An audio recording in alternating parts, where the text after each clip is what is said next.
Empezaremos hablando un poco de qué puede aportar mindfulness y compasión en la educación cristiana. Sería una especie de introducción a cuál es el estado actual y cuál es la perspectiva que tenemos de este mindfulness.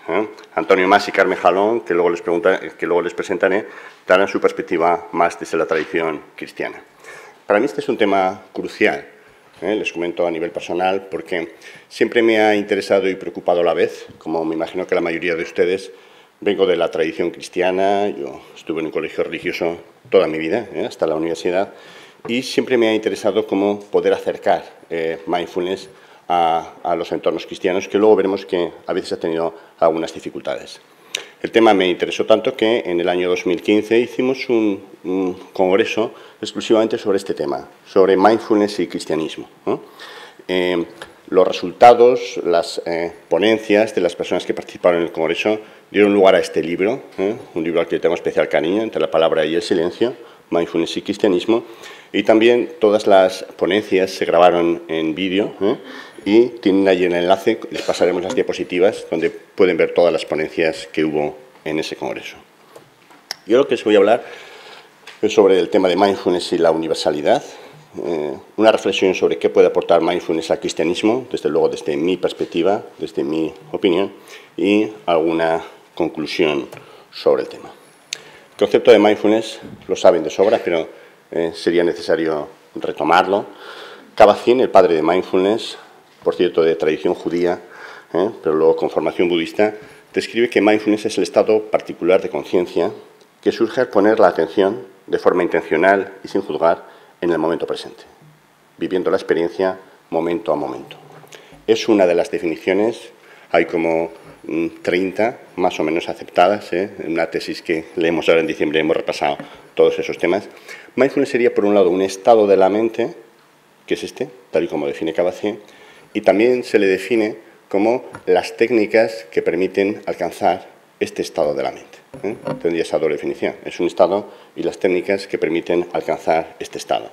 Un poco la tesis que yo voy a defender es que el estado de la mente es universal, pero las técnicas que nos permiten alcanzar ese estado no son tan universales. Como comentaba, y el propio Kabat-Zinn ha dicho alguna vez, así específicamente, que mindfulness es patrimonio de la humanidad, es decir, no corresponde a ninguna cultura, a ninguna tradición religiosa, sino que ha sido escrito en todas las culturas, en todas las tradiciones religiosas, es patrimonio de todos los seres humanos, venga de donde venga. Es un estado de la mente especial, que todos tenemos en mayor o menor nivel, pero que se puede desarrollar de diferentes formas, principalmente mediante la meditación, contemplación o como se le quiera llamar.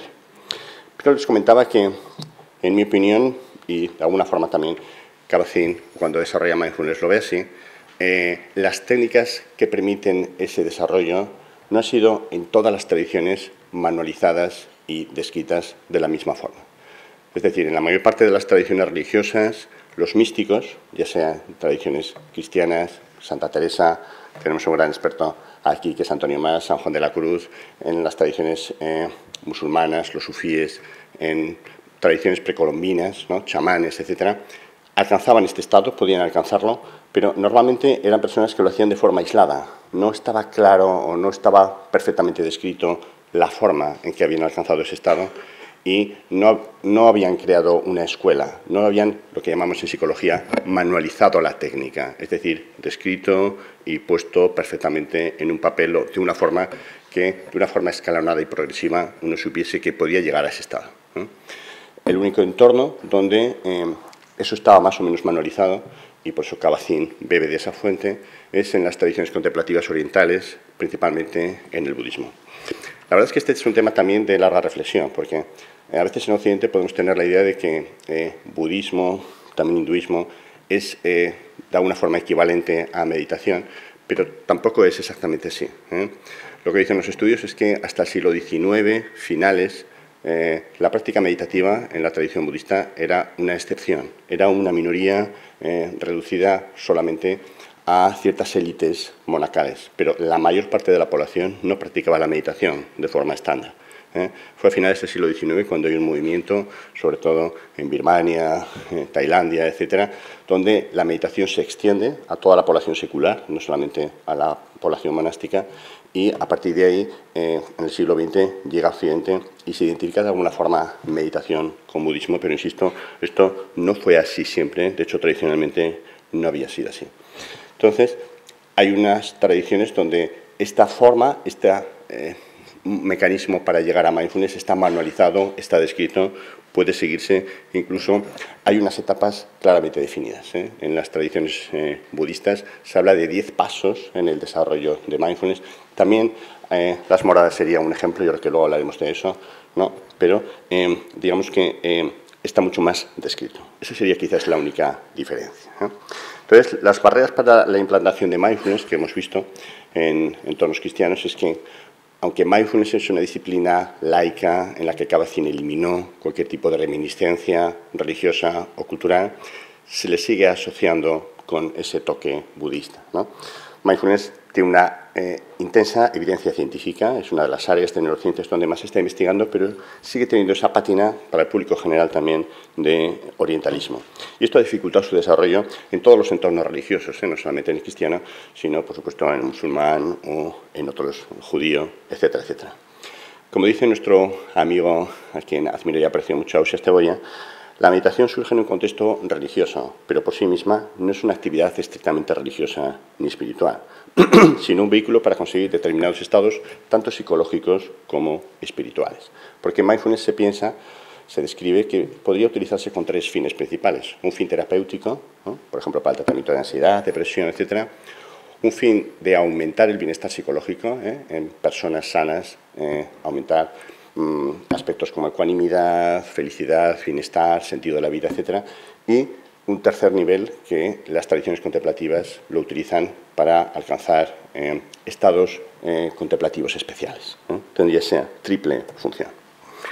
¿Qué puede aportar mindfulness al cristianismo? En mi opinión, estos 3 aspectos. Podría ayudar, insisto que el cristianismo no necesita mindfulness para esto, pero podría ser útil para ayudar en algunos de estos aspectos, para clarificar el sentido de la vida y los valores.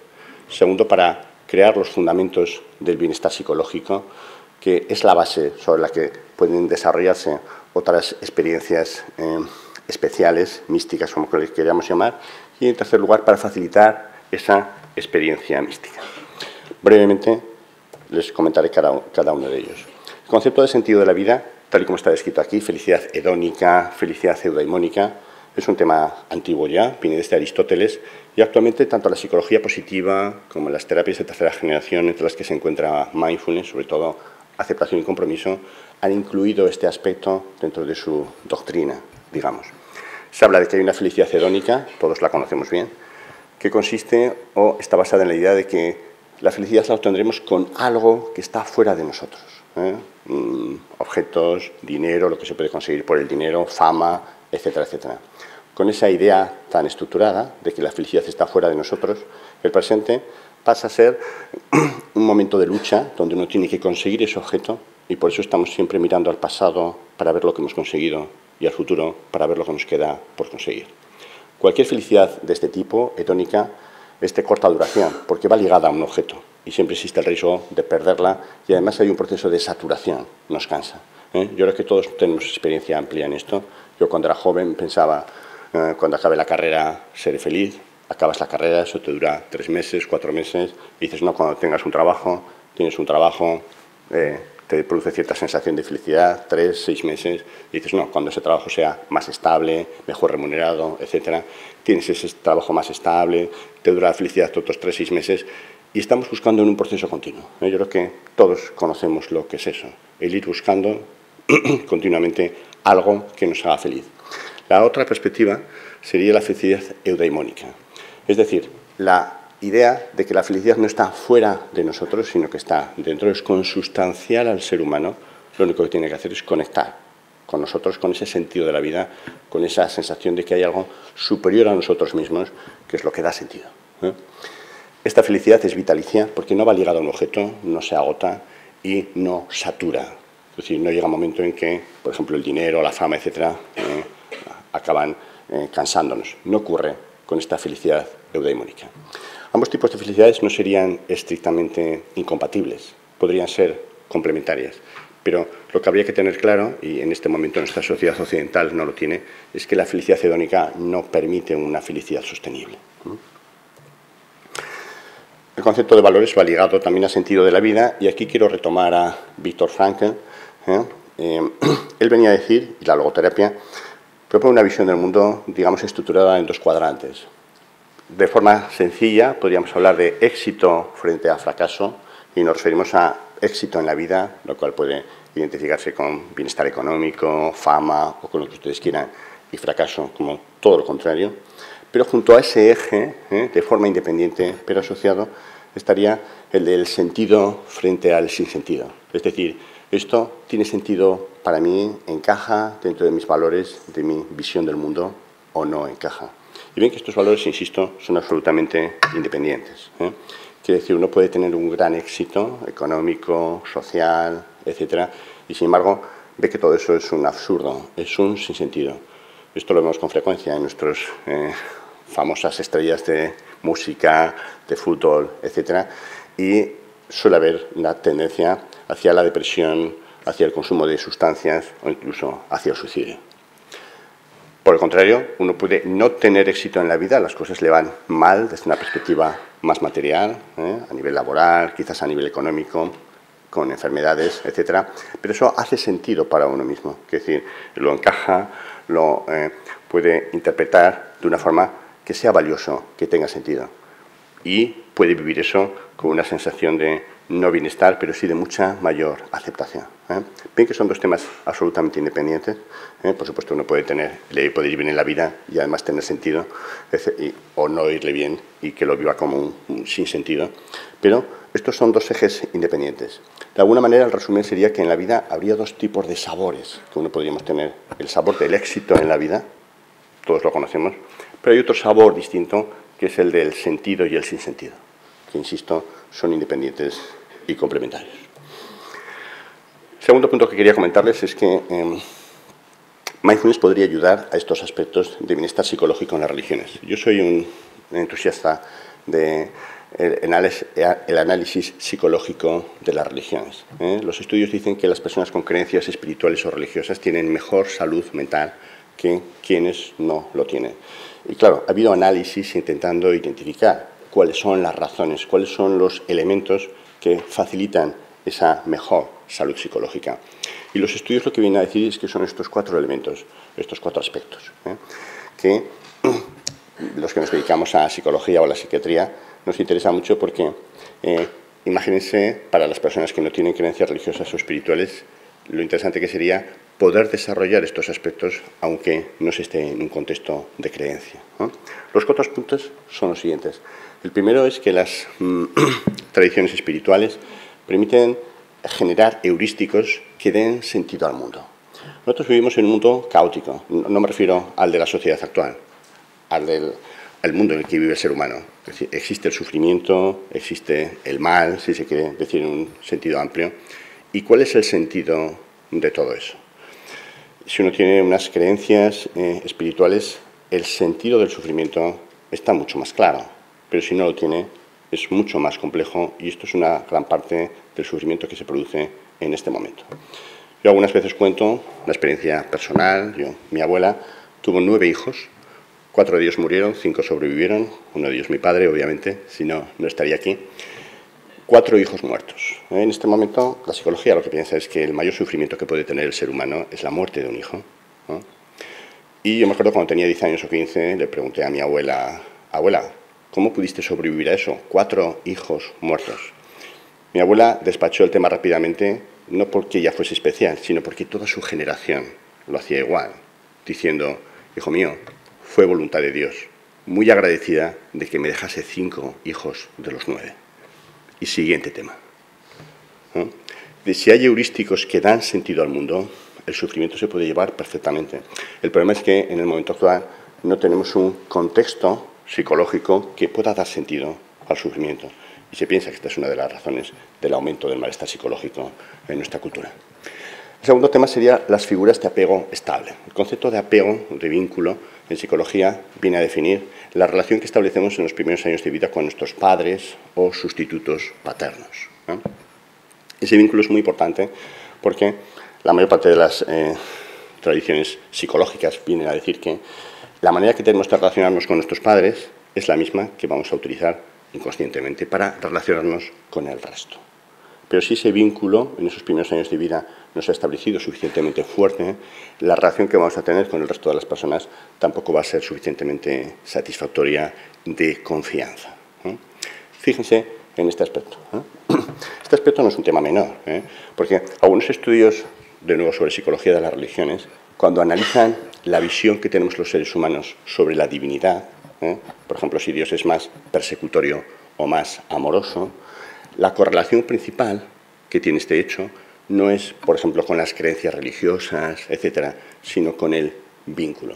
Es decir, si yo tenía unos padres amorosos, cuidadores, en general la idea que tengo de la divinidad es que es también amorosa y cuidadora. Pero si he tenido unos padres ausentes, que no me han tratado suficientemente bien, que no me he sentido querido, la visión que tengo de la divinidad es también persecutoria, castigadora. Es la principal correlación. Fíjense que en una tradición espiritual yo puedo haber tenido todos los problemas del mundo, pero y soy, por ejemplo, cristiano, siempre pienso que la Virgen o que Dios me quiere de una forma incondicional, independientemente de mis características, de los pecados que haya podido cometer, etcétera, etcétera. Es decir, las tradiciones espirituales generan una figura de apego estable. Pero actualmente, si yo no tengo tradiciones espirituales y no tengo un apego estable, tengo dificultades en las relaciones interpersonales por este tema, ¿eh? Nosotros, uno de los temas que hemos desarrollado es un modelo de compasión basado en los estilos de apego, porque pensamos que esto puede modificarse, corregirse, repararse, que llamamos técnicamente en psicología. El tercer aspecto sería el perdón en la resolución de conflictos. Una reflexión interesante es que las relaciones interpersonales son la principal causa de satisfacción, pero también la principal causa de sufrimiento para los seres humanos, ¿eh? Las emociones negativas es lo que más nos hace sufrir y principalmente están producidas en contextos interpersonales, ¿eh? Nosotros vamos a hacer daño a mucha gente simplemente por sufrir, por vivir, y viceversa, otra gente nos va a hacer daño. Piensen en una relación de pareja, por ejemplo, llevamos X tiempo, yo ya no me siento a gusto en esa relación de pareja y me voy. No quiero hacer para nada daño a mi pareja, pero se lo voy a hacer porque ella se ha forjado unas expectativas hacia mí, ¿eh? En una relación padre-hijo, lo mismo. Imagínense que yo quiero que mi hija, que está por aquí haciendo mindfulness, hiciese medicina en el futuro. Y ella, pues lógicamente, no le diese la gana y hiciese cualquier otra cosa. Me produciría sufrimiento sin que ella quisiese, porque como yo tengo expectativas sobre ella, generaría sufrimiento. Pueden ver que la mayor parte del sufrimiento que nos producimos a nivel interpersonal tiene que ver con expectativas que nos generamos sobre el resto de las personas y que no se cumplen. Pero generamos a partir de ese fracaso unas expectativas, malestar, rencor o como le quieran llamar.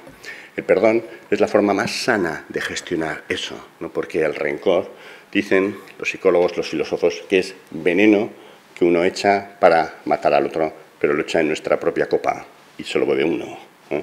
Porque está generando un malestar psicológico continuo. Ustedes saben que en este momento en medicina se piensa que el estrés es el origen de casi todas las enfermedades, ¿eh? Le llamamos teoría de la neuroinflamación, y ese rencor mantenido sería un estrés mantenido que nos produciría todo tipo de enfermedades, ¿eh? El perdón es de lo más sano a nivel psicológico que se puede hacer, ¿eh? La Dalai Lama tiene una frase que me encanta del tipo de sed egoístas, no odiéis a nadie, ¿eh? Pero en algunas tradiciones el perdón hacia los demás está muy bien estructurado. Yo creo que el cristianismo es un buen ejemplo, pero el perdón hacia uno mismo no está tan bien estructurado. De hecho, los sentimientos de culpa son especialmente frecuentes en nuestra cultura judeocristiana. Y la culpa se considera que es una de las emociones más destructivas que podemos tener los seres humanos, ¿eh? En psicoterapia, cuando hay una depresión crónica o un duelo crónico, vamos siempre a buscar la culpa porque suele ser la principal causa de cronificación de las depresiones y del duelo. Y el cuarto tema sería la conexión con una realidad mayor, ¿eh? Este es un tema clave, sentirse que yo no soy algo aislado del mundo, sino que pertenezco a una realidad mucho mayor que yo mismo. Eso le podríamos llamar sentido de trascendencia, ¿eh? La trascendencia no iría necesariamente ligado, aunque generalmente lo va, a creencias espirituales o religiosas, ¿eh? El hecho, yo puedo ser ateo, pero si siento que lo que hago en la vida va a tener una trascendencia, un impacto en futuras generaciones. Eso ya es un sentido de trascendencia, eso es algo que da un sentido a mi vida. Y abundando, tercer punto y último sobre esto, mindfulness ayuda a lo que sería la experiencia mística o como le queramos llamar, el religare. Religión viene de religare, es decir, de volver a unirnos a nosotros con esa realidad mayor que le podemos llamar Dios o como queramos según nuestro contexto religioso. Y fijaos que la idea de este mindfulness, también desde las tradiciones contemplativas orientales, es que la experiencia de conexión con Dios, de fundirse, etcétera, ya sea dual o no dual, no voy a entrar en esto, supongo que en el debate se habla de ello, implica lo que en las tradiciones meditativas se denomina la deconstrucción del yo. Nosotros tenemos la idea de nosotros mismos bien estructurada, pero esa idea de nosotros mismos es lo que nos aleja de esa realidad global, universal, Dios o como lo queráis llamar, ¿no? Las meditaciones deconstructivas lo que intentan es aflojar, disminuir esa sensación del yo que se considera en las tradiciones contemplativas, mindfulness, que sería la neurosis última, es decir, la enfermedad última del ser humano es sentirse separado de esa realidad mayor, Dios o como le queréis llamar, y ese es el origen de casi todos los sufrimientos. Se habla de que la emoción última, la que subyace por debajo de todo, es el miedo, y es el miedo a la disolución del yo.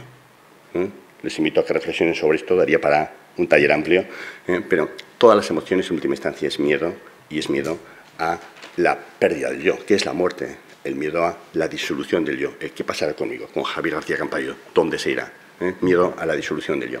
Pues bien, si quieren experimentar esta conexión, mindfulness y la meditación en general lo permite porque el yo sobre todo se mantiene por el diálogo interno continuo. Esta charla que ustedes están manteniendo ahora, mientras me escuchan, diciendo, pues tiene razón, no tiene razón, esto es verdad, es mentira, qué camisa lleva. Esa charla es lo que estructura el yo continuamente.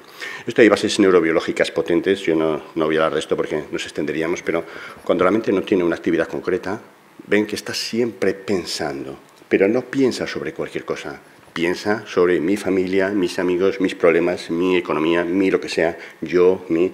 Saben que la palabra yo la utilizamos 25 veces más que cualquier otra palabra, porque es el núcleo del tema. Mindfulness, cualquier meditación, atencional, etcétera, lo que va a hacer es que con el desarrollo de la atención cada vez hay menos pensamientos en el proceso mental, cada vez hay más huecos entre pensamientos y ese diálogo interno es lo que mantiene, lo que estructura el yo. Les invito a pensar en esto. Se dice que cuando Buda alcanzó la iluminación, la expresión que dijo fue: arquitecto, no volverás nunca más a edificar el edificio de la ilusión. El edificio de la ilusión es el yo y el arquitecto que lo mantiene es el diálogo interno. Les invito a pensar en eso. Para terminar, lo que quería decirles es que mindfulness es universal, pero las técnicas que permiten este desarrollo de mindfulness básicamente han estado manualizadas, estructuradas en tradiciones orientales, no siempre, sobre todo en los últimos 100, 150 años. Pensamos que es una herramienta que el cristianismo, como cualquier tradición espiritual, puede utilizar para facilitar o profundizar la experiencia religiosa. Y yo sinceramente pienso que conectar a cuantos más miembros de la humanidad con esta experiencia trascendente puede cambiar el mundo. Por eso yo sinceramente pienso que la difusión de mindfulness es un legado de bienestar que podemos dejar a otras generaciones y que perdurará más allá de nosotros mismos, pudiendo dar sentido a nuestras vidas. Muchas gracias. Pues muchas gracias por estar aquí. Muchas gracias también al doctor Javier García Campayo por todo el apoyo que está dando precisamente para la difusión, ¿no?, y el conocimiento de la tradición cristiana en mindfulness. Y bueno, y vamos a empezar con un vídeo de una de las prácticas del programa de interioridad. Interioridad hace referencia al mundo interior de la persona. Por otro lado, cuidado, en el título dice crear cultura de cuidado. ¿Cuidado de qué? ¿No?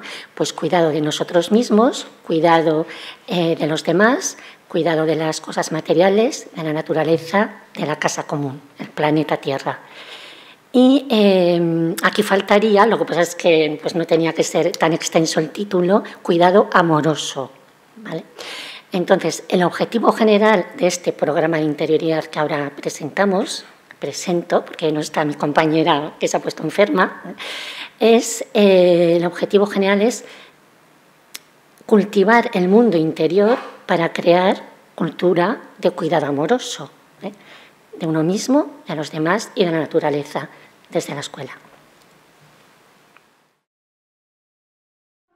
Y comenzamos, como siempre, con estas prácticas. Nos vamos colocando, vamos cogiendo postura. Muy bien. Y ya, como siempre, sabéis que focalizamos lo primero para tomar contacto con nuestro cuerpo en hombros.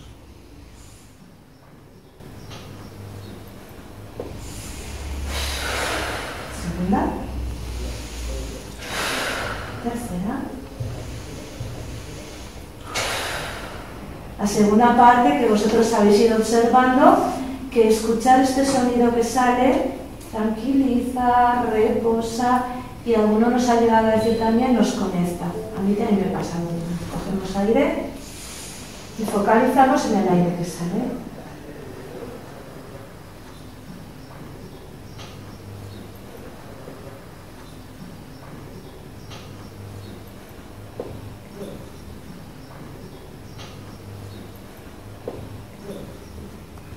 Segunda, focalizamos en el aire que sale.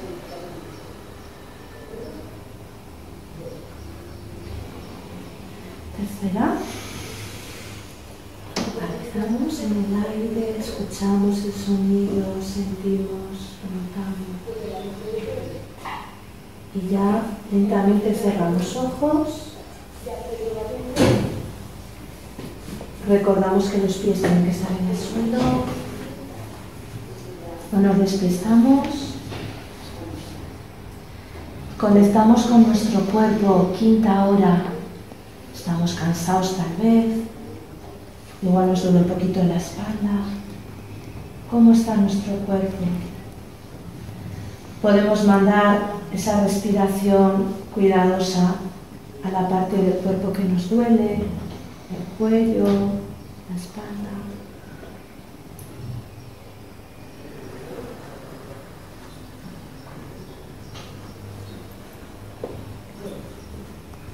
Sí. Queda ya poquito para terminar la jornada de hoy. Nos encontramos con nosotros mismos, cómo estamos, cómo nos sentimos. Y vamos a iniciar la respiración y en la expulsión del aire, la repetición de frases que tienen que ver con el cuidado, con nuestro propio cuidado, con el cuidado de los demás. Y esto lo hacemos acompañados del gesto cálido. Cada uno, cada una, elige si mano en el corazón, las dos manos, mano en el corazón y en el abdomen, o ese abrazo que a lo mejor a última hora lo necesitamos. Y con nuestro gesto cálido vamos a expresar la repetición de anhelos, de deseos que alguno habéis dicho antes que os iba bien. Cogemos aire y en la expulsión repetimos. Que yo sea capaz de cuidarme todos los días de mi vida. Que yo sea capaz de cuidar a los demás.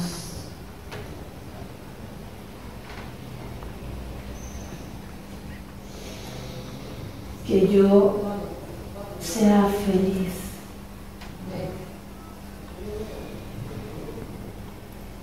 Ojalá que yo cuide mi cuerpo y el cuerpo de los demás. Ojalá que yo trate a los demás con ternura, con afecto, con cuidado.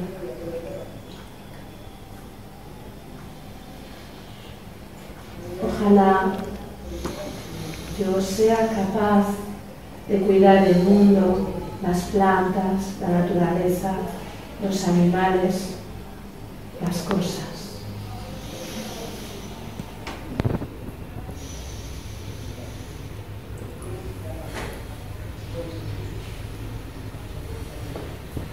Que yo sea capaz de quererme, de respetarme y de cuidarme, mi cuerpo, mi mente y mi espíritu.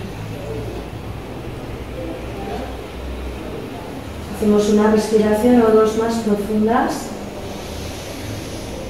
Volvemos a conectar con nuestro cuerpo.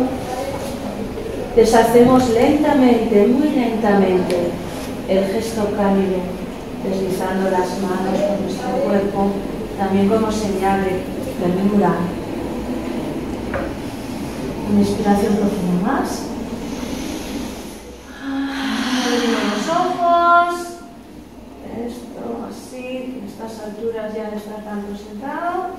Y vamos a comenzar, chicos y chicas, nuestra clase de lengua. Bueno, el programa tiene 62 sesiones de 5 minutos.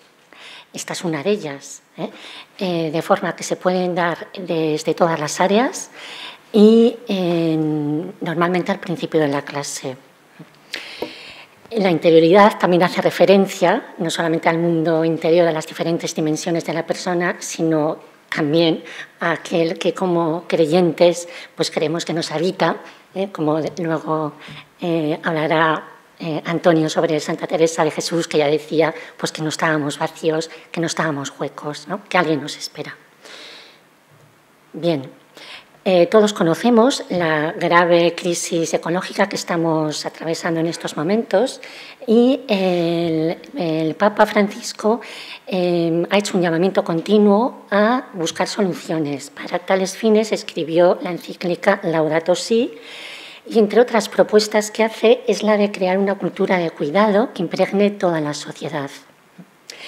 Pues bien, uno de los asesores fue el teólogo brasileño Leonardo Boff, para quien el cuidado, que es de donde nosotros tomamos el concepto de cuidado, es sentir dentro, acoger, respetar, estar en sintonía, en armonía con aquel o aquello que se cuida.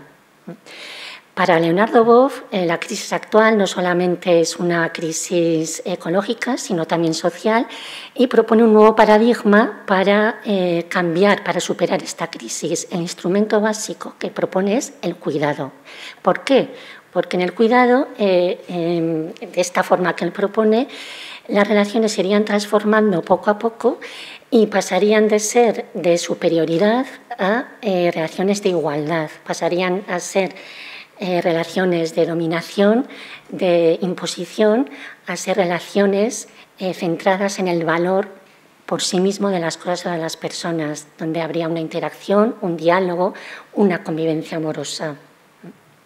Pues bien, nosotras, el equipo ORE, propone este programa como una herramienta didáctica que contribuye a crear una cultura de cuidado desde la escuela. La estructura, como acabo de comentar, tiene 62 sesiones de 5 minutos y se integran a lo largo del itinerario diferentes componentes, siempre de forma muy sencilla: mindfulness, componentes de la terapia de compasión basada en los estilos de apego de Javier García Campayo y su equipo, también componentes de autocompasión de Christine Neff y de una forma especial, como habéis visto ya en el vídeo, porque se hace casi desde el principio de todo el itinerario, la terapia centrada en la compasión de Paul Gilbert, que sabemos que es uno de los referentes pues, de mindfulness y compasión. Pero también está entroncado el marco, el contexto es la tradición cristiana. En concreto es la encíclica Laudato Si, la conversión ecológica que el Papa nos propone, que es una llamada desde el interior, es una conversión de dentro a fuera. Y también los dos referentes que proponen la encíclica, que son San Francisco de Asís para el cuidado de la naturaleza y Teresa de Lisieux y su camino de lo pequeño, de lo sencillo, de una vuelta a la simplicidad. Como veréis, este programa se caracteriza también por la sencillez y por la importancia de los gestos pequeños. Y, en tercer lugar, está basado en los lenguajes de inmersión, que son prácticas de duración de 5 minutos, que en todos, como habéis visto al principio del vídeo, se entrena la atención enfocada, la focalización, y muy especialmente en los padres del desierto, donde, bueno, pues ya ellos en el cristiano primitivo ya hablaban de la importancia del silencio, la postura corporal, la repetición de frases breves y, por supuesto, la respiración. Y esto lo tenemos en nuestra tradición cristiana. Por lo tanto, bueno, pues yo también cuando empecé, pues fueron ellos los que me guiaron, en cierto modo. ¿Por qué solo 5 minutos? Y aquí me disculparéis, pero tengo que hablar también un poquito de dónde ha surgido, ¿no? Bueno, yo fui misionera durante varios años en la congregación de la Madre Teresa de Calcuta y allí la experiencia de silencio era continua porque es una congregación contemplativa, excepto cuando nos relacionábamos con las personas, el resto era absoluto silencio, además de las 4 horas de oración diarias, en gran parte siempre en silencio. Bueno, pues allí mi experiencia del silencio orante, ¿verdad?, siempre fue muy intensa y descubrí el verdadero sentido de lo que significa el silencio. ¿Sí? Así que cuando me salí y volví a Zaragoza, bueno, pues yo tenía ese interés de ver cómo lo hacía, ¿no?, y cómo continuaba, y empecé a conocer y me formé en disciplinas, bueno, como el Zen, como el yoga, siempre para cultivar mi interioridad cristiana. Y allí me encontré con muchísima gente, estoy hablando del año 1992, que estaban practicando yoga y zen y me decían, no, si yo es que mis raíces son cristianas, pero es que la iglesia, las parroquias, es que no nos dan lo que necesitamos. Entonces sí que me lo dan, esa experiencia de silencio profundo, pues yoga, zen, vipassana, etcétera. Así que ese contacto que yo tuve durante varios años con tantas personas, dije, esto no puede ser, esto se tiene que ofrecer en las parroquias, ¿no?, sobre todo teniendo en nuestras raíces cristianas a los padres y madres del desierto. Así que empecé a desarrollar una metodología y para las parroquias, pero claro, en las parroquias no podía introducir zen y yoga, imposible, con lo cual tenía que como occidentalizar, cristianizar, porque tampoco nadie se iba a poner a sentarse, todos los que venían a los cursos. Bueno, pues así fui desarrollando estas prácticas de 5 minutos, tenía que ser siempre muy breve y sobre todo, porque yo tenía la certeza absoluta de que todo lo que se desarrollara tenía que ser suficientemente sencillo para que se aplicara a todo el mundo, a los presos, a las personas que viven en la calle, a los agentes de pastoral, a los colegios, etcétera. Así que, bueno, así salieron las prácticas de los 5 minutos. En el 2001 ya empecé a dar cursos con esta metodología que fui desarrollando. En el 2004 ya daba ejercicios espirituales a religiosas sobre esta metodología, siempre con experiencia de silencio. Y se publicó en este libro. En el 2014 ya salió todo en este otro libro, de Crear Cultura de Interioridad. En el 2016, gracias a Javier y Antonio, pudimos también pues organizar esta jornada y también allí hay pinceladas del cuidado y especialmente.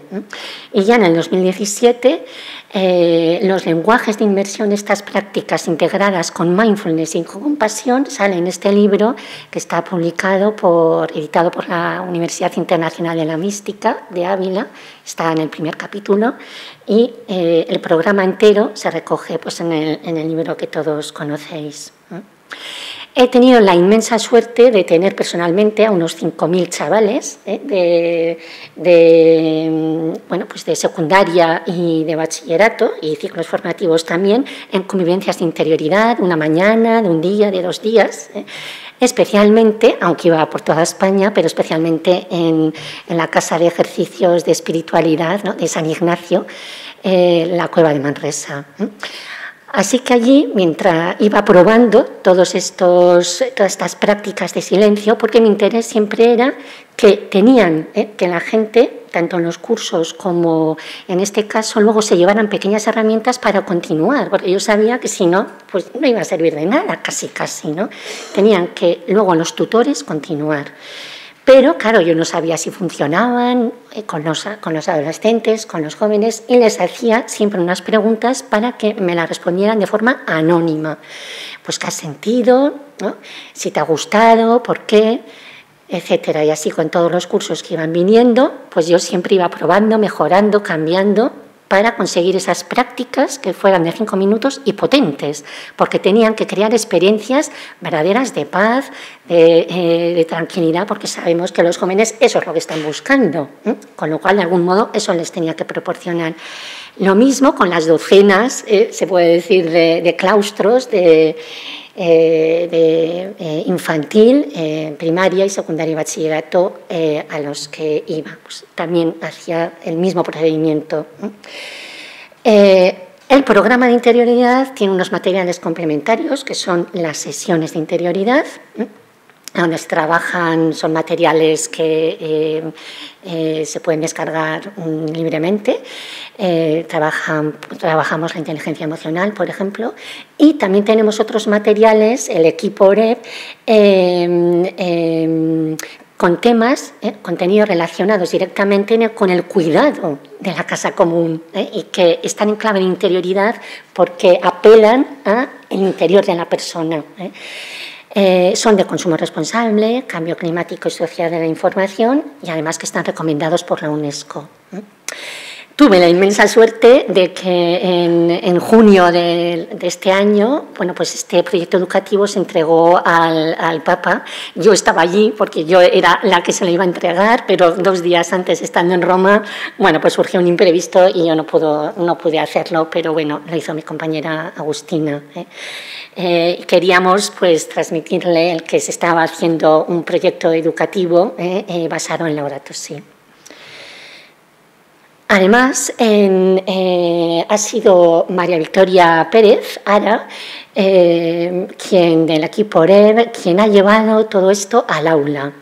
Así hizo una experiencia en mayo de 2015 y otra en septiembre y octubre.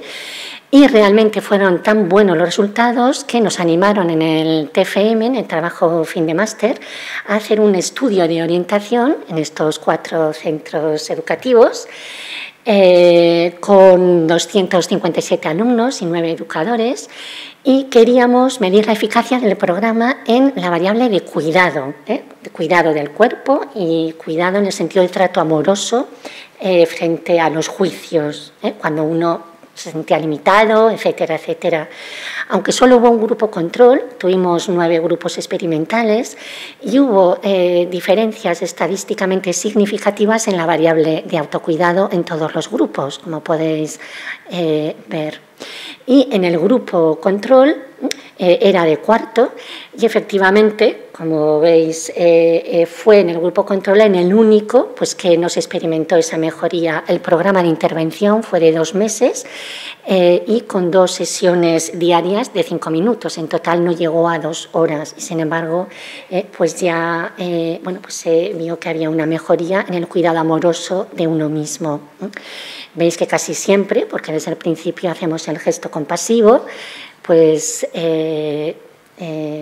pues están con el gesto, ¿no?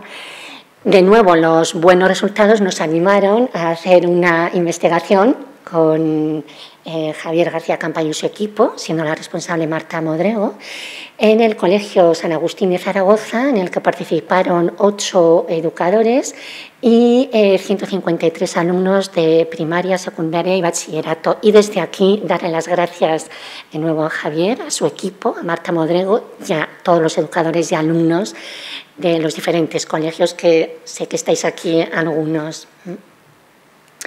Así que los 5 minutos lo que favorece es resolver los 2 obstáculos mayores que desde que yo estoy en esto, en la educación de la interioridad, pues hace ya muchos años vi que eran, ¿no?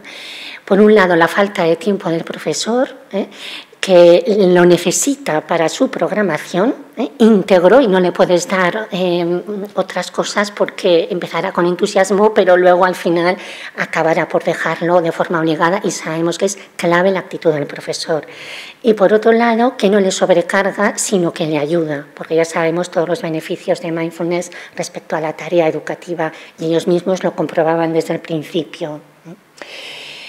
Y lo que es más importante es que ella, en esos 5 minutos, ya está cultivando la atención plena, la compasión, el cuidado amoroso respecto a sí mismo. María Victoria me decía el otro día, ya llego y simplemente viendo la postura, ellos ya en el follón de los alumnos que hay al principio de clase, pues bueno, pues ellos se van callando, ella está esperando y todos ya. Y dice, no, y empezamos, pero yo ya en esos minutos ya he respirado, ya me he recentrado, ya estoy en calma. Vamos a ver varias sesiones. La sesión para ser consciente, porque en esas 62 sesiones hay de todo tipo, no solamente hay experienciales, sino que trabajamos las rutinas de pensamiento, etcétera, etcétera, y también para ser consciente. En este test les preguntábamos si eran conscientes y sabían cómo cuidaban a las plantas, a los animales, a los alimentos, y estas son algunas de las respuestas. Los animales sí, las plantas no, y lo demás no me doy cuenta. Sí que me doy cuenta, pero a veces las plantas no, pero normalmente sí, y los alimentos tampoco. Las plantas y los animales sí que los trato bien, pero la comida no me entero de lo que como. Los animales los trato con cuidado, pero las cosas no vivas no me doy cuenta. Trato muy bien a animales y cosas, pero a veces las plantas y los alimentos se me olvidan un poco. Las plantas y animales casi siempre, pero en ocasiones no pienso en alimentos y algunas cosas. Comprendo mejor a seres vivos que a objetos. Y trato muy bien a los animales, las plantas, los objetos que tengo, pero el alimento no, porque me es un poco extraño. Pues se trata, claro, lo primero de todo, de que sean conscientes de cómo cuidan. Una sesión de reflexión y transferencia. Pues era de bachillerato, las respuestas, de segundo de la ESO, aquí es de bachillerato. Primero, vamos a ver algunas respuestas en la segunda reflexión. ¿En qué momentos o situaciones haces estas prácticas en el día a día? Y estas son algunas. Antes de un examen, cuando estoy enfadado, simplemente cuando me quiero relajar, cuando doy las notas, cuando tengo que exponer algo, cuando discuto con alguien de la familia, amigos, profesores, en los malos momentos, en los estudios, cuando tengo que hacer una competición, en los que me siento mal, y todas las mañanas y por las noches para empezar y terminar bien el día, porque a nosotras lo que nos interesa con esta estructura de las 62 sesiones es que luego lo lleven en el día a día, y esto se les facilita de este modo. Cuando me pongo nerviosa. Y ya para ir terminando, esta es otra de la sesión, porque entre otras cosas también hay leyendas, hay cuentos. Esta es una historia real del poeta Rilke, que dice que iban paseando a la vuelta a la universidad y con él y una compañera, y se encontraban siempre a esta anciana en una esquina y la compañera siempre le daba unas monedas, ¿sí? Y un buen día el poeta le dio una rosa. Entonces la anciana se levantó, le besó la mano y se fue y desapareció. Y durante unos cuantos días no volvió a estar la anciana allí. Y de repente, un buen día, la ven de nuevo que estaba sentada y ella le pregunta a Rilke, ¿y de qué habrá vivido estos días si no le hemos dado monedas? Entonces Rilke dijo, bueno, es que las monedas alimentaban su cuerpo, pero la rosa que le di alimentaba su corazón. Este es el cuento que se le cuentan a los niños. Y acto seguido se les hace esta pregunta.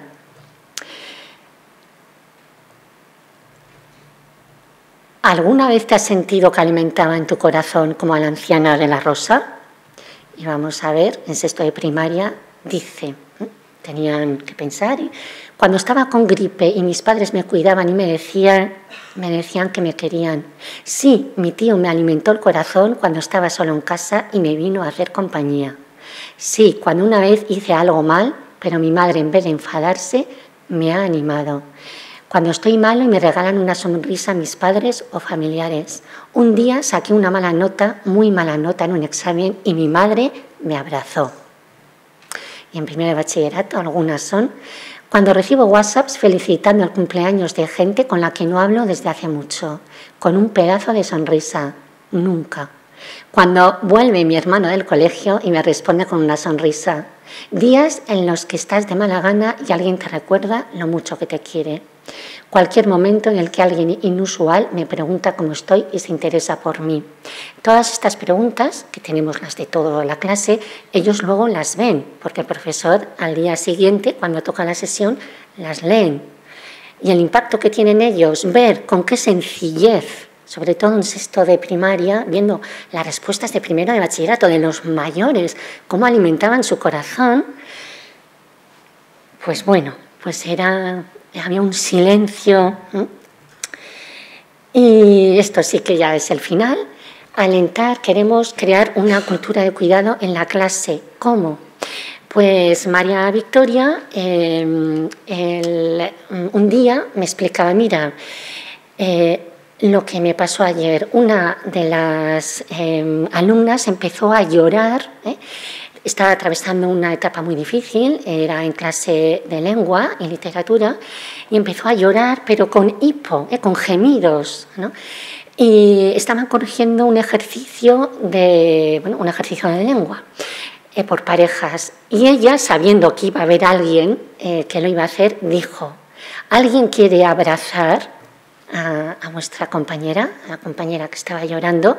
Y efectivamente se levantó una de ellas, que había fallecido además su padre hacía 3 meses, y se acercó a ella y le abrazó por detrás. Estuvo unos cuantos minutos, o sea, abrazándola, y ella iba hipando, o sea, ella iba sollozando, pero lo maravilloso fue que nadie miraba, que era lo normal, era lo habitual, porque había otros muchos casos que por no alargarme no voy a contar. Ese ambiente de cuidado, ¿no?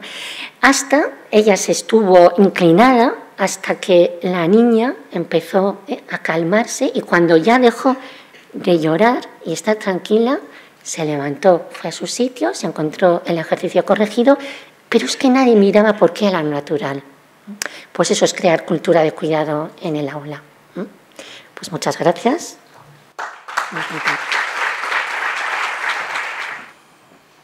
Introducción. Mindfulness y cristianismo. Pues desde el tiempo que, gracias a Javier, entré en este mundo, no veo ninguna contradicción en practicar ambas cosas, ninguna. Lo mismo que en su día descubrí, cuando la Guerra del Norte, que se podía compaginar perfectamente el ser cristiano con pertenecer a Alcohólicos Anónimos y con llevar un proceso de vida espiritual para liberarnos de la enfermedad del alcoholismo, o por lo menos para mitigarla por 24 horas.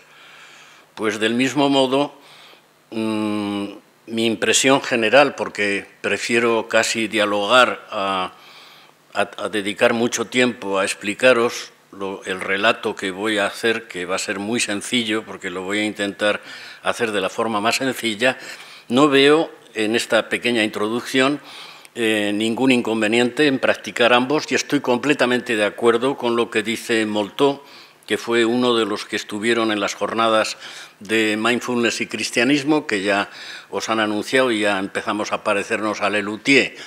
Lo pueden ustedes tener en la salida de la conferencia. Pues dice exactamente, en este silencio interior se incluye la presencia de Dios. Esa es la única diferencia entre la práctica escueta del mindfulness como atención plena y lo que sería la oración religiosa cristiana.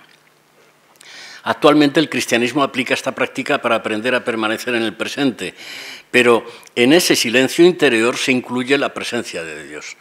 Cuando al practicar el silencio se añade la presencia de Dios, se podría hablar de mindfulness cristiano en palabras de Ernest Larkin. Lo que para unos es silencio interior, para otros es un encuentro con Dios. Eso sería la introducción. Bueno, este mismo amiguete que conocí en estas jornadas, pues añade al final una cosa que quisiera responder, hace una pregunta.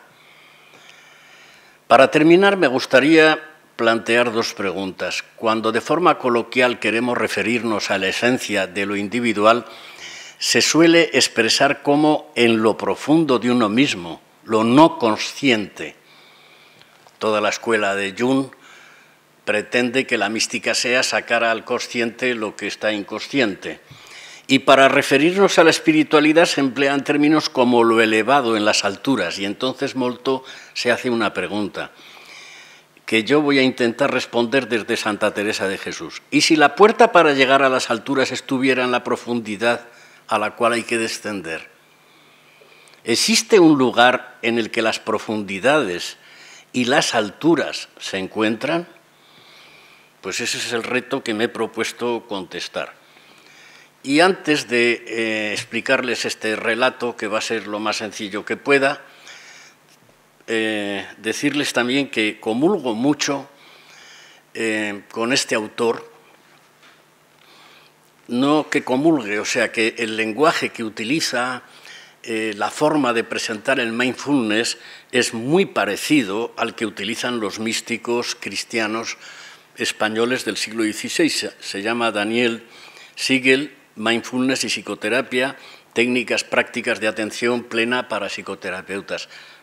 Me siento bastante en comunión con él, aunque ahora van a ver ustedes que los caminos de la mística cristiana y del mindfulness en sentido estricto hay un momento en que se bifurcan. Lo voy a hacer con un ejemplo, como lo hice esta Semana Santa en la cárcel de Zuera, después de meses investigando este asunto. El mindfulness y el cristianismo místico y el cristianismo del futuro es un cristianismo de la interioridad. Y eso tanto Javier como Jalón, como Carmen Jalón lo han dicho bien claro, ¿no? Pero para mí la esencia del problema donde deberíamos de profundizar mucho es cuál es la estructura del alma. ¿En qué consiste esa estructura del alma? ¿En qué consiste eso que llama Daniel Siegel el centro? ¿Qué quiere decir el centro en la mística de San Juan de la Cruz o en la mística de Santa Teresa de Jesús? ¿Cómo bajar a ese centro? ¿Qué es lo que hay en el centro? No cabe la menor duda de que estamos en una crisis de cambio social impresionante, en donde el mundo, desde la atalaya de mi edad, el mundo viejo ya no existe, el mundo en el que yo me crié, y el mundo nuevo no lo entiendo. Y entonces, pues estamos ahí en esa especie de impasse en donde lo que es evidente, tanto para los que practican mindfulness sin más como para los que practicamos el mindfulness cristiano, lo que es evidente es que vamos hacia una sociedad en que ha de tener mucho más en cuenta algo que es esencial en el ser humano, que es la espiritualidad, y que, como tantas veces hemos hablado con Javier, pues se está produciendo un suicidio en las sociedades modernas que de alguna forma hay que atajar. No solo porque las ideas de Freud se han quedado de pasada, sino porque las necesidades del hombre son infinitas y el vacío espiritual que se experimenta en las sociedades modernas es inmenso. ¿Es la Iglesia capaz de poder reaccionar ante esta necesidad? Pues yo de momento les tengo que contestar con toda franqueza que no. ¿Puede en un momento determinado reaccionar la Iglesia católica ante lo que se nos está viniendo y convertir las parroquias en hospitales de campaña y convertir las iglesias, en lugar de museos, en centros de espiritualidad que ayuden a vivir una vida espiritual a las personas? Creo que sí, si somos capaces. Hemos de cambiar mucho la teología, muchísimo. Eso de que la teología católica es una e indivisible no es verdad. Hay docenas de teologías, y algunas que nos han hecho mucho daño hay que eliminarlas, en particular las que vienen de San Anselmo, que después pasan a Trento y que después fueron prostituidas en el siglo XIX, que en el libro de Mindfulness y Cristianismo son severamente criticadas, con muchísima razón, donde Dios es el Señor con barbas que nos culpabiliza de todo. ¿Hay alguna posibilidad de comprender lo que es la estructura del alma, lo que es la persona humana en lo más profundo? Pues les doy un relato, por si les puede interesar. Lo digo todo sencillamente que puedo, pero llevo meses con esto. Muchos meses. Érase una vez cualquiera de ustedes que quiere viajar al interior de ustedes mismos. Esto lo he hecho con presos, ¿eh? Tela, con 50 alicates. Y todos de pie. Todos de pie porque en la Biblia, el libro de Ezequiel dice que Dios habla cuando estás de pie. Ponte de pie, hijo de Adán. Bueno, entonces Ezequiel se pone de pie. Bueno, pues todos de pie con los ojos cerrados. Vamos a hacer una excursión. En esa excursión no hay rejas y todos, ¡bien! Nos vamos a meter para adentro con los ojos cerrados, ¡bien! Vale. Nos encontramos un perro, porque quería saber si había alguno que estaba demasiado tocado, ¿no? Si era psicópata y tal. Y con lo del perro enseguida lo sabes. El perro es lo primero que nos encontramos, que es el guardián de la conciencia, de nuestro yo, y cuando hacemos algo mal, pues ladra.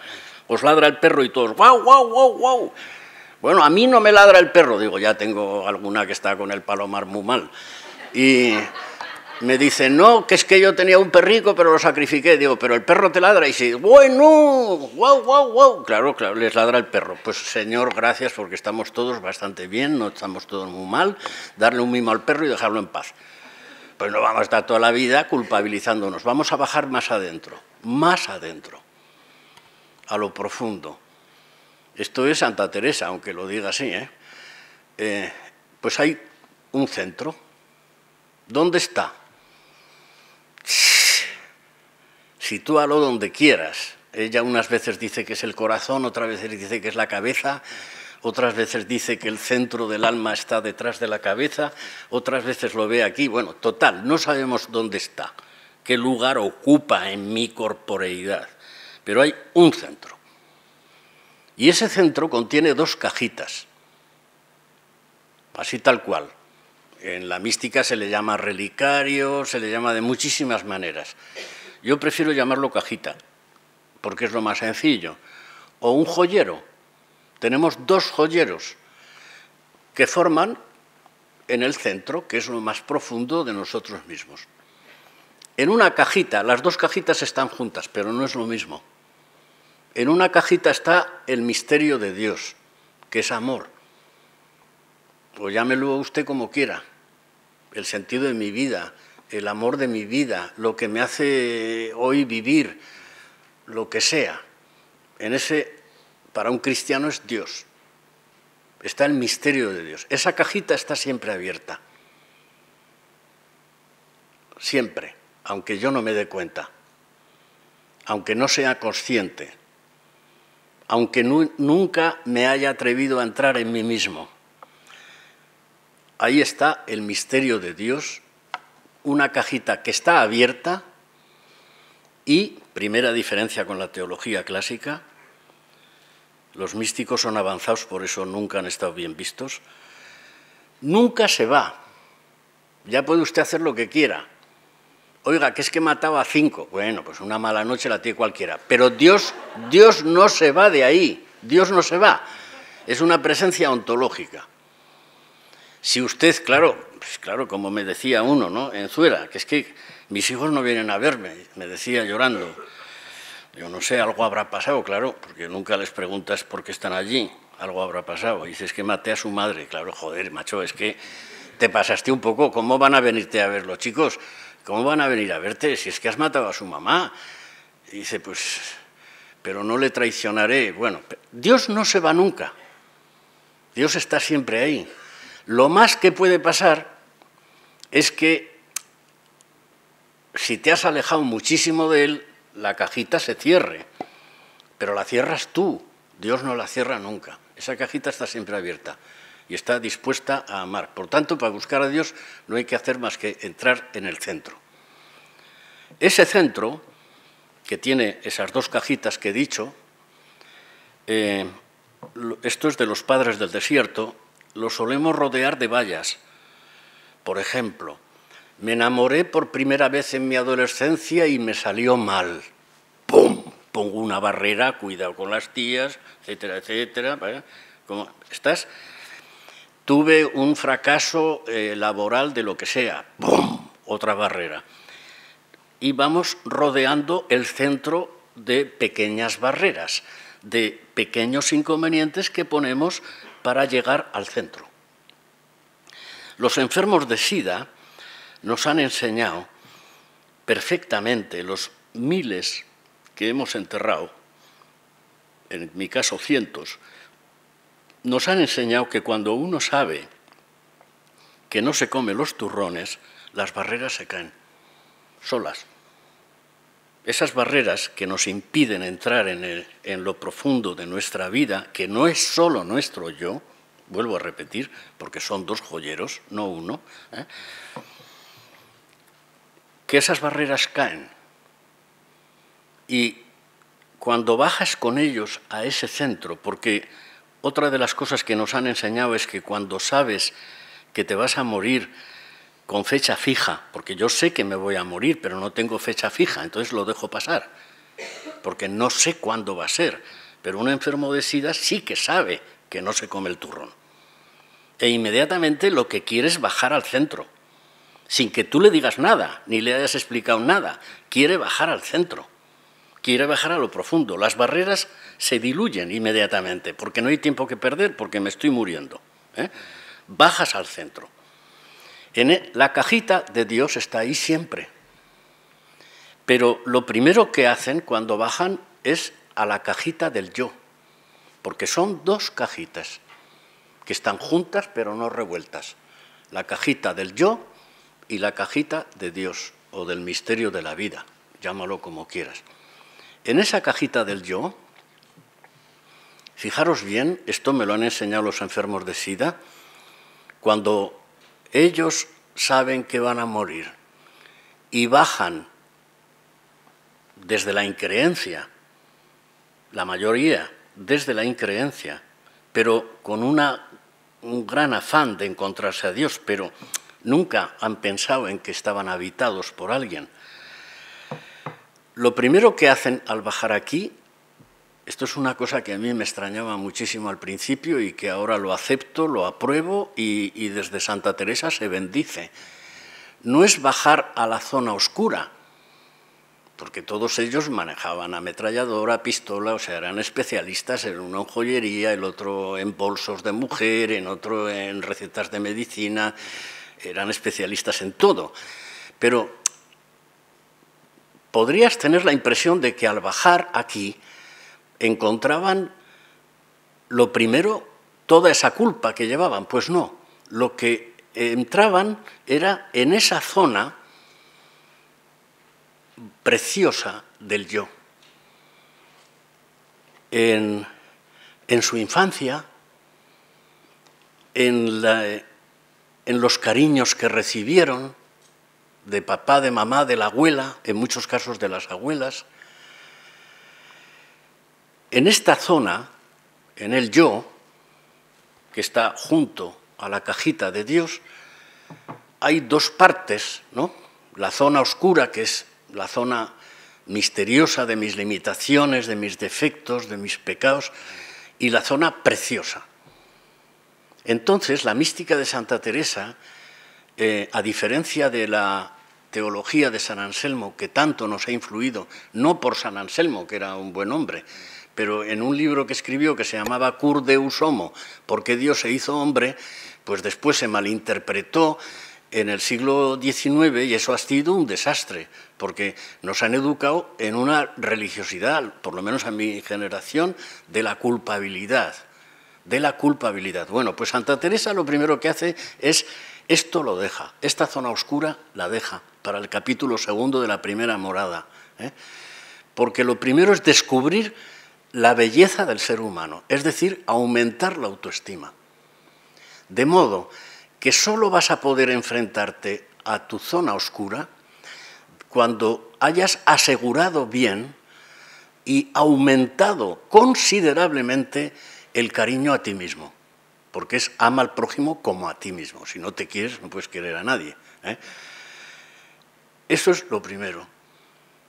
Y ella lo dice con una frase que llevo meses intentando ver qué hay detrás de estas 3 palabras, que es considerar nuestra alma, estoy hablando de la estructura de la personalidad, como un castillo. ¿De dónde viene eso? Un castillo todo de un diamante o muy claro cristal. O sea, lo más profundo del ser humano es un castillo, el centro, le dirá, todo de un diamante o muy claro cristal. Y eso está formado por estas 2 cajitas. El secreto del cristianismo, entendido desde la mística, que tantas veces ha molestado incluso a la jerarquía de la Iglesia, porque todos estos grandes maestros han sido perseguidos por la institución. No piensen ustedes que se han ido de rositas. San Juan de la Cruz tuvo cárcel, donde escribió las mejores poesías que se han escrito en lengua castellana.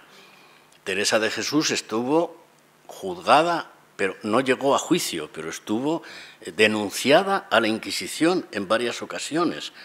Y 20 años después de muerta, había unos dominicos maniáticos de estos talibanes que querían desenterrarla y quemar los huesos y los libros con ella. Es decir, que toda esta gente ha pagado un alto tributo por defender estas ideas que estoy intentando explicarles. Aquí estamos, pero aquí no he llegado al secreto. El secreto es que entre este vaso y este hay una relación permanente, hay un intercambio permanente. En este vaso, en esta botellita de agua, donde está lo mejor, que es lo más importante, porque lo peor no define a un ser humano. Es decir, pongamos el caso de Zuera. Si te encuentras con alguien que ha matado, esa persona no se define por ser un asesino, se define por otras cosas.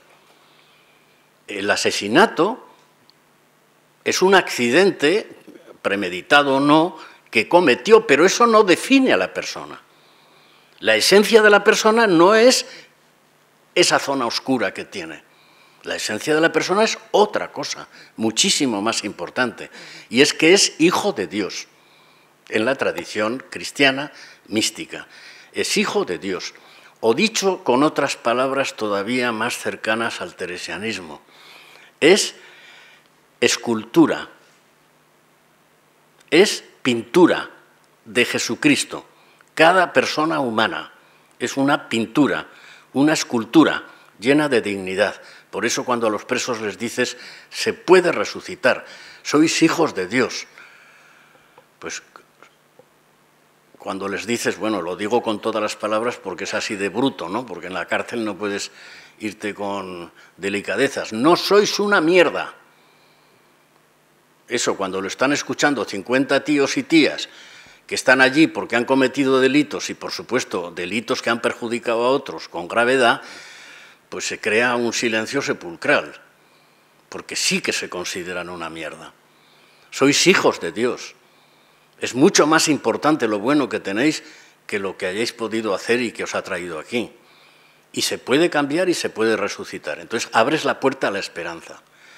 Todo esto es esta parte que es la que el cristianismo en sus teologías habitualmente no ha desarrollado y que es la que la mística quiere sacar a la luz. Aquí hay una comunicación permanente. Aún no hemos dicho todo. Esa comunicación permanente, que es una comunicación de amor, llega a su culmen aquí estoy ya, y voy a terminar ya, porque ya me paso de la hora, llega a su culmen cuando se produce un intercambio entre la botella y el vaso. Cuando mi yo se entrega, pero no es una entrega de una vez en la vida, es una entrega diaria, diaria. Cuando el yo, con todo lo bueno y todo lo malo que tiene, se vacía, por eso hablamos de vaciamiento, de abandono, lo vacías, así. Tac, lo vacías en Dios. Esto es un movimiento permanente, no de una sola vez en la vida. Y cuando ese amor se vacía en ti, y ese intercambio es la fórmula de la alianza que tenían los judíos, yo en ti, eso es el máximo amor en la Biblia, el máximo amor en la Biblia es este, yo en ti, tú en mí. Y eso produce una unión, que nunca es simbiosis, porque Dios me respeta, no me da el abrazo del oso. Ese movimiento permanente, perpetuo, eterno, me enseña a hacerlo Jesús de Nazaret. Entonces, introduzco en esta botella no solo mis pensamientos, como el mindfulness nos está enseñando a curarlos, a controlarlos, sino que introduzco en ese diálogo eterno que mantengo conmigo mismo, introduzco una persona, aparte de mi yo, que es Jesús de Nazaret, que me va a enseñar a vivir y me va a enseñar la esencia de la vida, que es yo en ti, tú en mí. Y me pregunto, ¿y esto de dónde viene? Todo este relato que os he hecho, ¿de dónde viene? Pues me lo encuentro que viene de un tío que se llamaba Bernardino de Laredo, un franciscano que se negó a ser cura, que nunca quiso ser cura, fue fraile, era doctor en medicina, los primeros tratados de farmacia que se conocen españoles se deben a él, un hombre de una curiosidad inmensa, y leyendo a Bernardino de Laredo en sus tratados teológicos, porque era doctor en medicina y doctor en teología, un tío genial, un tío genial. Lo que pasa es que hay mucha gente genial que pasa por la vida sin que se entere nadie. Ahora Bernardino de Laredo no lo conoce nadie, pero sin Bernardino de Laredo no existiría ni Teresa de Jesús, ni Juan de la Cruz, ni Ignacio de Loyola. Te das cuenta de que ¿qué es lo que hay en el fondo de todo esto? Todo esto lo descubro en Bernardino de Laredo. Pues que la estructura fundante del ser humano con sus dos cajitas es una copia del cielo. Aquí viene la influencia neoplatónica, claro, que a través de Plotino llega al cristianismo a través del pseudo Dionisio Areopagita y de ahí pasa a todos los maestros espirituales. Y como buenos platónicos, pues comprendemos la realidad de la vida desde una copia original que es la del cielo. Somos una copia del cielo. Y eso sería. ¿Va? Y vale, como ya viene Javier, hasta luego, Lucas.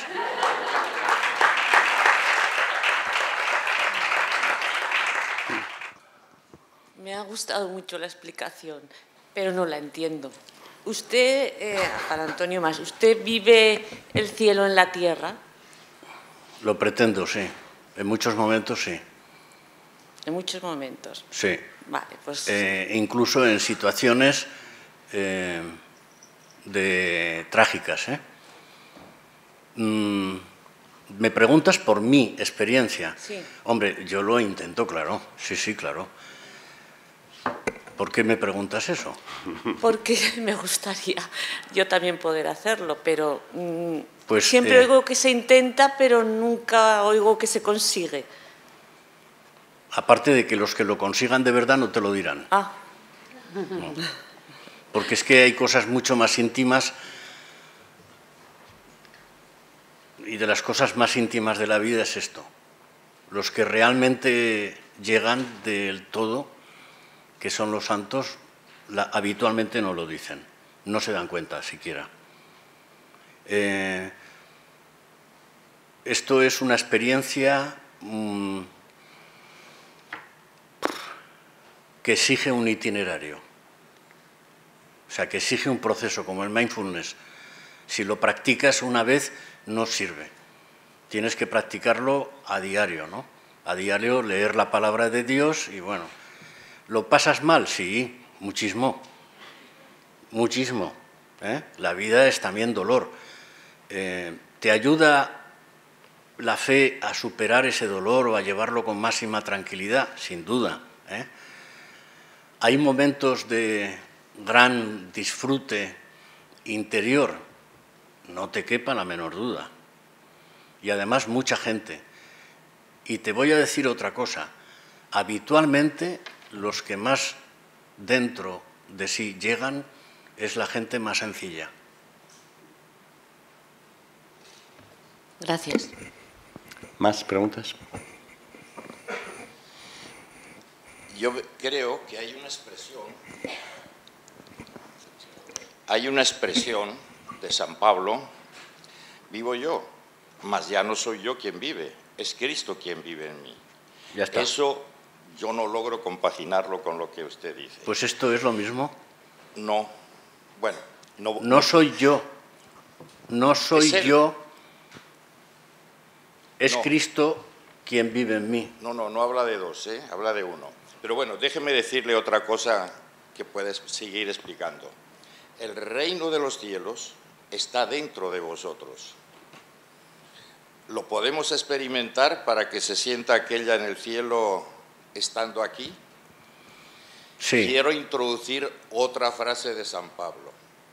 En él nos movemos y somos. Tendríamos. Nosotros, podríamos entrar en la cuestión de la dualidad. Todavía quiero introducir otro elemento.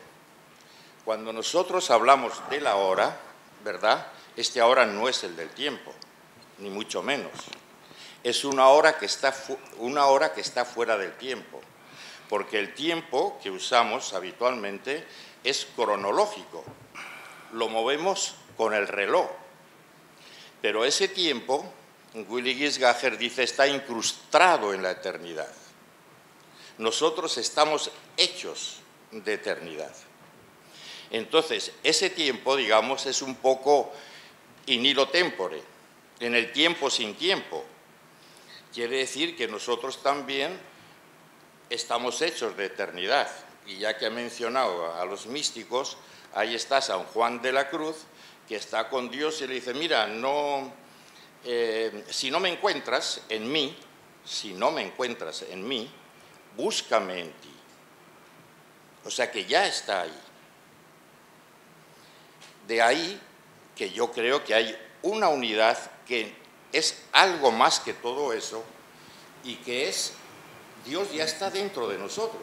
No tienes que cambiar ni echar esto aquí ni echar esto allá, sino que Dios viene y se encuentra en nosotros. Sí. Willy Gisgacher dice todavía otra frase, que Dios decidió tener una experiencia humana. Si Dios está teniendo una experiencia humana, ya está en mí. Sí. O sea, Dios es una experiencia mía. Por eso que yo esa dualidad que usted pone ahí... Yo la dualidad no la puedo eliminar del todo porque hay que mantener una distancia con el panteísmo. Bien, y sobre todo entiendo lo que usted me va a decir. Y sobre todo porque en el cristianismo hay un concilio que marca para siempre la interpretación de la dualidad entre lo humano y lo divino, que es el Concilio de Calcedonia.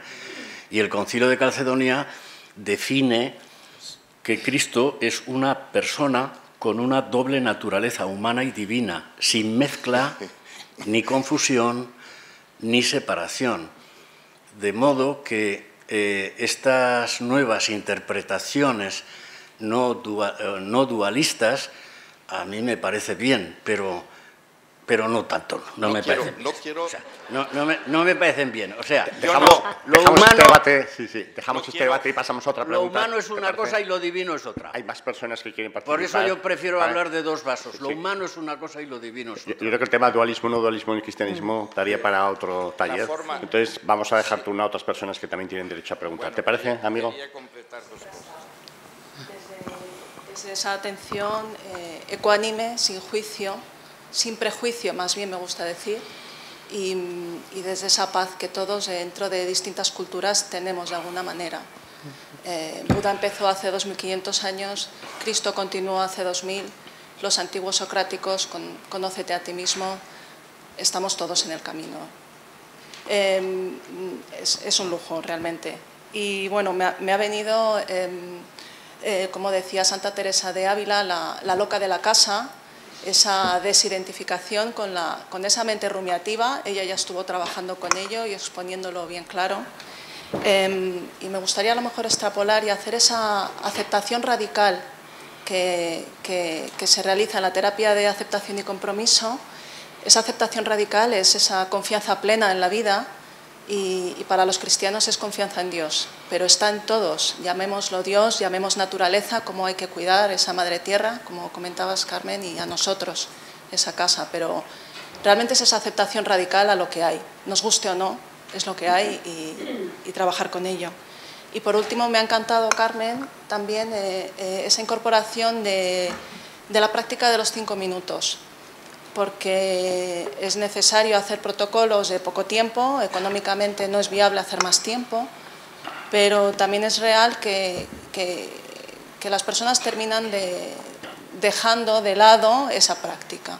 Entonces ese momento de 5 minutos, porque todo requiere un esfuerzo y una constancia que realmente no se vende nada, nadie puede hacer nada en 8 semanas. Yo no aprendo a leer en 8 semanas, no se aprende una profesión en 8 semanas, no se incorpora algo en 8 semanas, nada.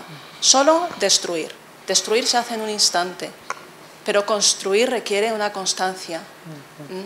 Entonces esos 5 minutos a lo mejor son mucho más efectivos y eficaces, como dices tú, claro, 62 sesiones, 5 o 10 minutos diarios, esos micromomentos, instantes que conectamos con nosotros, con esa unión, que estamos haciendo una unión real con todo y para ser capaces de ver lo que tenemos delante, no lo que nos gustaría que fuera la vida, ¿no? Nada más. Gracias. Muy bien, pues muchas gracias. Una última, pero si es breve, es que estamos 15 minutos fuera del programa. Primero, muchas gracias a los tres, pero en especial a Antonio. Me ha parecido preciosa la intervención. Esto de las 2 cajitas y del vaso y tal, a mí me ha llegado bastante, me ha llegado aquí. Y, bueno, simplemente, yo vengo de la tradición cristiana, he estudiado aquí en Zaragoza, en el Colegio La Salle, ya no vivo aquí, pero yo me separé mucho de todo esto también, porque yo esto de la iglesia, el rollo tal, la culpa, o sea, y el Señor Dios con barbas no me he identificado nunca con esta imagen, y es la que me han vendido, claro, quiero decir, es la que me... Pues si eres tan joven. Pues... o sea, que aún se sigue transmitiendo esto. Sí, yo tengo 32 años y la imagen que tengo de Dios es un señor con barbas. Qué barbaridad. Quiero decir, pero es así. Y luego empecé a meditar y abrí otra vez esa puerta a través del budismo, pero tampoco me siento... no puedo decir que me sienta budista, porque es que esto del budismo y estar todo el día sentado así en posición de loto me queda muy lejos de mi cultura y de lo que yo he mamado de pequeña. Y ahora vuelvo un poco también a tener un acercamiento con el cristianismo y con esto que no había tenido. Está pasándole a mucha gente y no sabes lo que me alegra. ¿Sabes? Y lo quería compartir porque ahora he vuelto a esto a través de la meditación. Es impresionante esto. Sí, sí. Y bueno, eso que muchas gracias. Pero escúchame, será otro cristianismo. Claro. Es que ya no vuelvo a lo del señor de las barbas y así me ha pasado. O sea, ahora cuando has hablado de estos dos, del vaso y de este intercambio entre el yo y Pero te voy a contar una cosa que me pasó siguiendo a este. Este tío, que es genial, Pero este tío me hace unos ejercicios y yo conforme lo leía, llegaba a los ejercicios y los practicaba. Y entonces está usted así en posición. Yo ya no tengo edad para estar por los suelos, entonces estaba ahí sentado. Y bueno, entonces ahora baja usted al centro. ¡Oh, la leche! Digo, esto es Santa Teresa, moradas tal, moradas 5, capítulo 2. Baja usted al centro, es un mar de silencio. Digo, joder, qué tío, qué aburrido, un mar. Un atardecer, qué bonito, pero aquí no hay barcos, no hay personas. El mar cristiano es mucho más divertido. Hay un barco, se baja la gente, se sube, unos ablandan por el agua, otros se caen, hay tormentas. Pero este mar es aburridísimo. Entonces llegará un momento en que debido a la tradición griega, porque aquí pintan mucho los griegos, no los cristianos, o sea, estamos muy marcados por los griegos. Llegará un momento que en esa tradición que hemos heredado griega necesitarás personificar las cosas. Y eso es lo que el cristianismo nos puede aportar, ¿no? Personificar las cosas. El mar nuestro es un mar salvaje, y que tiene gente. Y que yo en ese mar quiero estar en paz, pero quiero estar en paz con mis problemas, con los problemas de los demás. No puedo estar ahí en un jiji, jajaja, disfrutando de un... Por no haber, no hay ni mujeres en ese mar que me pinta este tío. O sea, no hay nada. No hay más que un mar pacífico allí, es aburridísimo. Llegará un momento en que la personificación, que es la clave del cristianismo, es el concepto de persona, lo necesitarás de un modo o de otro. Por eso para mí es fundamental, cuando has hablado, ese yo, sí. Creo que es fundamental, o sea, ese yo y esa cajita del misterio de Dios, del misterio de la vida, de lo que creo que es fundamental. De lo que tú creas. Para mí. Sí. Desde luego, en mi opinión. Bueno, a mí me llena de satisfacción, ¿sabes? Que primero, Javier, que me invite a estas cosas, porque yo, aunque no sea un experto en mindfulness, leo lo que puedo, pero que me dejen hablar de lo que me da la gana. Y le dejamos tiempo. Que me dejan hablar de lo que me da la gana. Que si yo digo que os voy a dar un curso de mística, pues nos juntamos Javier y yo, ¿me entiendes? Y sin embargo, pues bueno, a lo que vamos. A lo que vamos es a narrar. Muchas gracias por vuestra presencia. Gracias, Antonio.